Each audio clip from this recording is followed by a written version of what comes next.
Dragon Dawn is a rather small expansion for Age of Wonders 4, but still features some pretty game-changing additions to the game, including the ability to be an actual whole-ass dragon.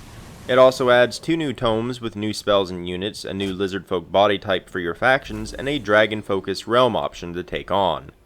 Dragon Dawn is the first of 4 planned expansions for Age of Wonders 4, and while I can't stop myself from wishing for more, it's a solid start on the path of evolution for Age of Wonders 4 post-launch. Dragon Dawn's most defining feature is the ability to create Dragon Lord rulers in addition to champions and wizard kings. Creating a Dragon Lord comes with a full suite of visual customization options to make your Dragon Lord look unique, and it pairs well with the options available to the other types of rulers.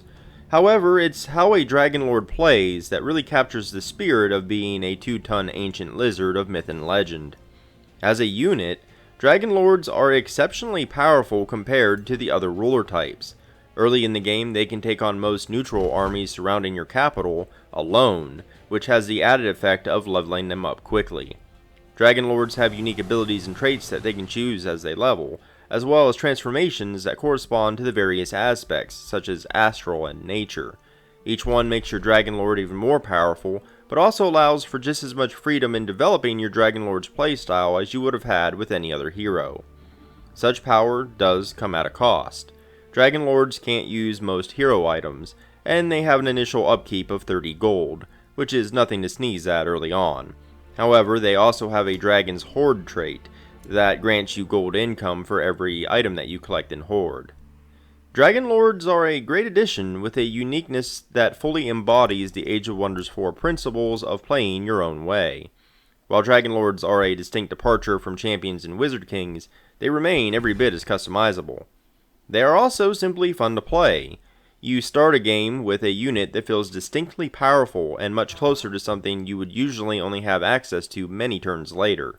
It's an absolute joy to wield them in battle with smashing tails and deathly breath attacks. That said, I feel there is a slight tilting of the scales when it comes to balance.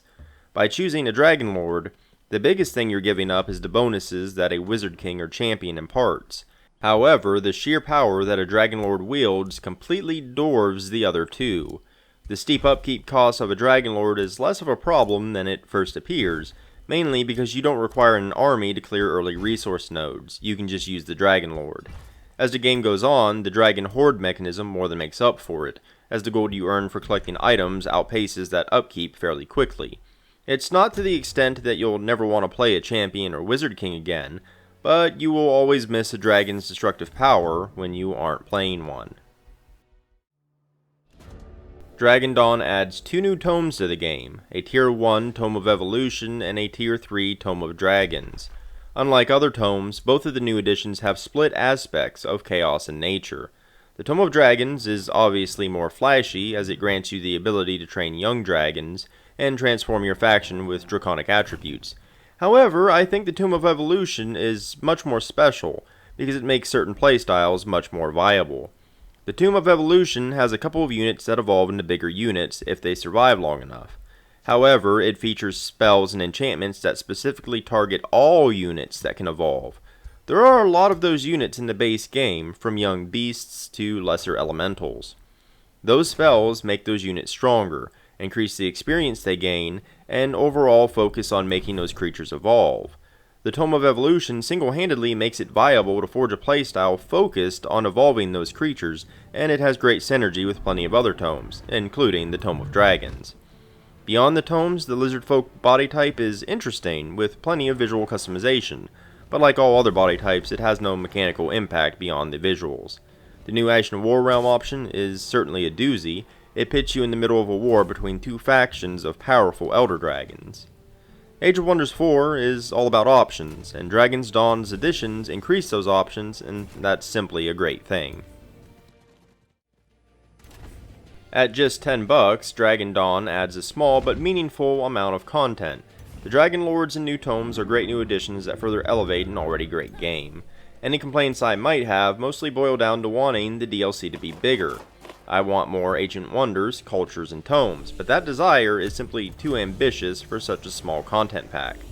That said, more expansions are ahead, and Triumph Studios also has a nifty roadmap of free patches. In fact, Dragon Dawn launched alongside the Wyvern patch, and I really want to note that while these updates include much needed balancing and fixes, they often include new content. That was the case with Triumph Studios' previous game, Age of Wonders Planetfall, and it seems to be the case here as well, since the Wyvern patch added a new Poisonous Body trait and Artifact Hoarder Society trait separate from the DLC. In the end, Dragon Dawn completely justifies its ticket price with its powerful new Dragon Lords and option-expanding tomes that add greater variety to a game that thrives on player choice. If you enjoyed this video or found it informative, consider liking and subscribing. It definitely helps me out a great deal. I've also left several links down in the description below, including to my website, where you can find the bulk of my written content, but also to my Patreon, Ko-fi, Twitter, and more. But in any case, thanks for watching, and until next time.